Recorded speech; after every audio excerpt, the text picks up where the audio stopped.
एक रात जब रोहन अपनी कार से जा रहा था तो उसने अपने आप को एक सुनसान सड़क पर अकेला पाया। जब वह घने जंगलों से गुजर रहा था तो हवा में एक बेचैन कर देने वाली शांति थी। केवल उसकी हेडलाइट्स की मंद चमक से सड़क के किनारे पोल दिखाई दे रहे थे। कई दिनों के सफर से वह काफी थक गया था और सड़क का एकांकीपन, पत्तों की सरसराहट और दूर से उल्लू की आवाज को बढ़ाता हुआ प्रतीत हो रहा था। रोहन ने अपनी यात्रा जारी रखी। थोड़ी ही देर में घना कोहरा छा गया, जिससे रास्ता केवल कुछ फीट तक ही दिखाई दे रहा था। आगे की सड़क देखने की कोशिश करते हुए वह धुंध में छिपते हुए धीमा हो गया। अचानक उसकी हेडलाइट्स की अलौकिक चमक में उसे सड़क के किनारे खड़ा एक आदमी दिखाई दिया। एक ऐसा आदमी जो कोहरे को भेदता हुआ पार करता हुआ प्रतीत हो रहा था।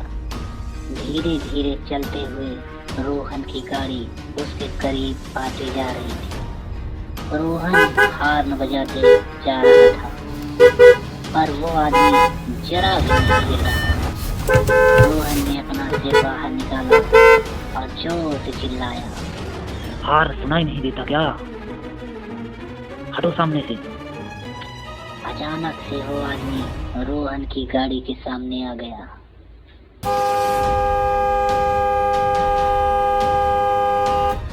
चौंक कर रोहन ने झटके से ब्रेक मारा तो गाड़ी आवाज करते हुए रुक गई और रोहन एकाएक ब्रेक मारने की वजह से आगे की तरफ झुक गया। गुस्से से रोहन ने कार का दरवाजा खोला और सामने यह कहते हुए देखा कि पागल हो क्या? कहने के साथ ही रोहन एकदम शांत हो गया, क्योंकि वहां कोई नहीं था। उसके सामने सिर्फ अंधेरे से घिरा हुआ कोहरा ही था।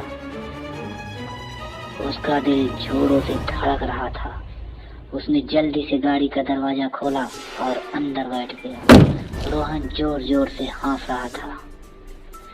जैसे ही उसने अपने आप पर नियंत्रण हासिल किया, उसने एक आवाज सुनी, किसी के दर्द से कराहने की आवाज।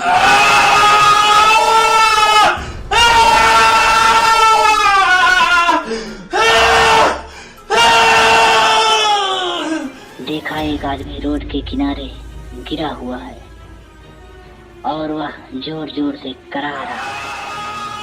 रोहन गाड़ी से बाहर आया और दौड़ते हुए पीछे जाने लगा। जो आदमी अभी उसकी गाड़ी के पीछे ही दिखाई दे रहा था, अब वह दूर हो गया था। रोहन कुछ दूर गया, पर वो आदमी दूर होता जा रहा था। एकाएक रुक गया। जब उसके पीछे देखा तो धुंध के कारण उसकी गाड़ी का डिपर थोड़ा थोड़ा ही दिखाई दे रहा था और उस आदमी की आवाज और भी तेज हो गई थी।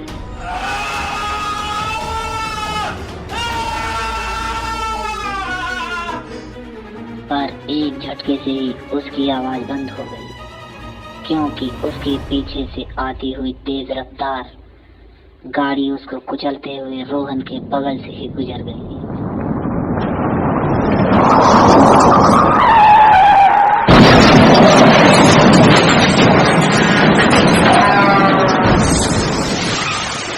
रोहन ने जोर से आवाज लगाई, ए! क्या किया तुमने? ए, रुको! देखते देखते ही वह गाड़ी कोहरे को चीरते हुए निकल गई। रोहन ने सोचा, अगर मुझे किसी ने यहाँ देख लिया तो समझेगा कि मैंने ही उसे कुचला है। रोहन के दिल की धड़कन तेज हो गई। रोहन जोर जोर से हाँफते हुए अपनी गाड़ी की तरफ दौड़ा और जल्दी से गाड़ी का दरवाजा खोला और जैसे ही चाबी लगाकर गाड़ी शुरू की तो किसी ने शीशे पर हाथ से खटखटाया। रोहन का हाफना एकदम से बंद हो गया और उसने देखा तो एक आदमी गाड़ी के बाहर खड़ा दिखा। रोहन ने दरवाजे का शीशा नीचे किया तो बाहर खड़े आदमी ने मुस्कुराते हुए कहा, क्या बाबू, मदद नहीं करोगे? रोहन कुछ बोल पाता उससे पहले ही आदमी दोबारा बोला, उस रात भी ऐसे ही चले गए थे? रोहन को मानो शौक लग गया। रोहन ने हकलाते हुए कहा, किस रात की बात कर रहे हो? तुम कौन हो? रोहन आदमी की तरफ देख ही रहा था कि बाहर खड़ा आदमी एक औरत के रूप में बदल गया।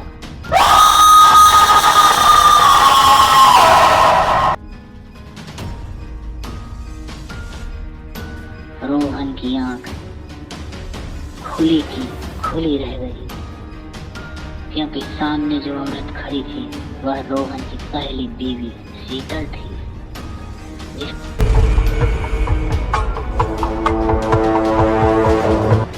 जिसको रोहन ने कई साल पहले अपनी ही कार से कुचल दिया था।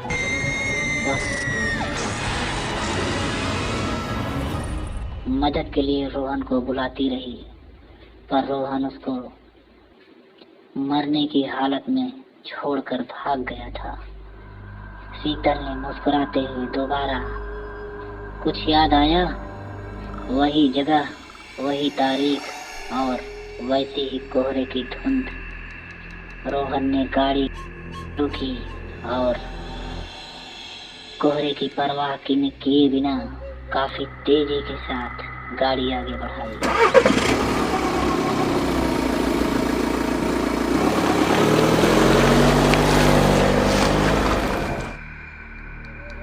आतंक में जमे हुए रोहन को कार में शीतल की उपस्थिति महसूस हो रही थी। हवा ठंडी हो गई और कार का इंटीरियर एक अलौकिक ठंडक से भर गया। गाड़ी का रेडियो अपने आप ही चलने लगा। रोहन ने रेडियो बंद किया और वह फिर से चलने लगा। रोहन ने रेडियो पर जोर से हाथ मारा मगर रेडियो बंद नहीं हुआ। रोहन ने ध्यान दिया तो रेडियो पर कोई गाना नहीं बज रहा था, बल्कि रेडियो ने जीवन को जीवंत कर दिया था, क्योंकि रेडियो रोहन और शीतल के लंबे समय से भूली हुई बातचीत की भयानक फुसफुसाहट का रूप ले रहा था।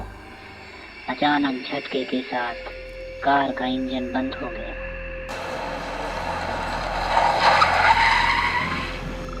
जिससे रोहन पूरी तरह अंधेरे में रह गया। एकमात्र रोशनी शीतल की भूतिया आकृति से आ रही थी, जो अब ड्राइवर की खिड़की के पास खड़ी थी। उसकी आंखें दुख और लालसा के मिश्रण से भरी थी। शीतल की आत्मा रोहन को अपने असामयिक निधन के बाद से होने वाले दर्द को महसूस करवाना चाहती थी। उसने रोहन को सड़क के किनारे एक भूले हुए स्मारक की ओर इशारा किया, एक ऐसी जगह जहां रोहन और शीतल अक्सर जाया करते थे। शीतल ने पूछते हुए कहा, रोहन, यह जगह तो तुमको याद ही होगी ना? रोहन बिना कुछ बोले गाड़ी की चाबी बार बार घुमाए जा रहा था, पर उसकी कार का इंजन एक अधूरी आवाज के साथ रुक जाता था। बार बार की कोशिश के बाद आखिरकार रोहन की कार स्टार्ट हो गई और वह एक बार फिर से तेज रफ्तार से कार भगाए जा रहा था। रोहन को कार में किसी और की उपस्थिति महसूस हुई। तभी उसने कार के सामने के शीशे में शीतल को अपनी कार के पीछे की सीट पर बैठा हुआ पाया। शीतल ने मुस्कुराते हुए पूछा, क्या हुआ रोहन, तुमको मेरा साथ पसंद नहीं आया क्या? शीतल ने इतना ही बोला था कि कार एक बार फिर से अपने आप ही रुक गई।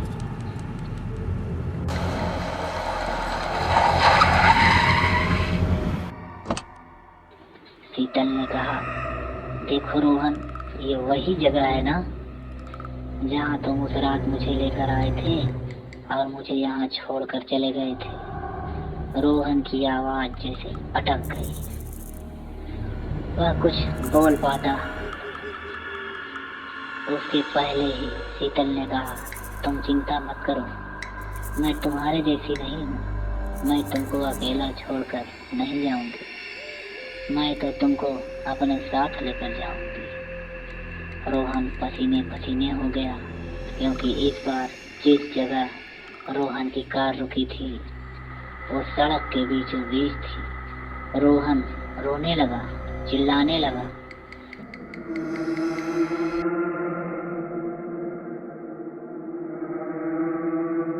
पर उसकी आवाज गाड़ी के अंदर दब कर रह जाती थी।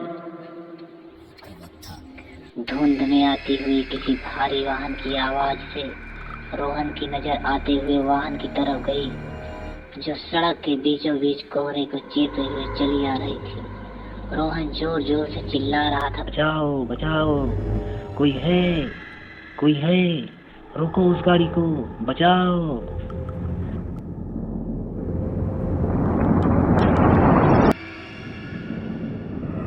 पर रोहन की आवाज सुनने वाला कोई नहीं था। तेज आती हुई गाड़ी ने रोहन के कार को जोर का धक्का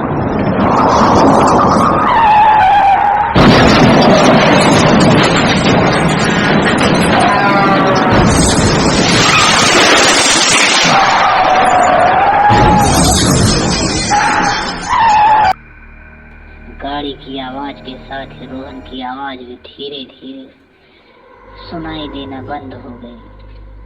सुबह लोगों ने देखा तो रोहन की कार सड़क के बीचों बीच उल्टी पड़ी थी और कार में रोहन नहीं था, बल्कि रोहन की लाश थी।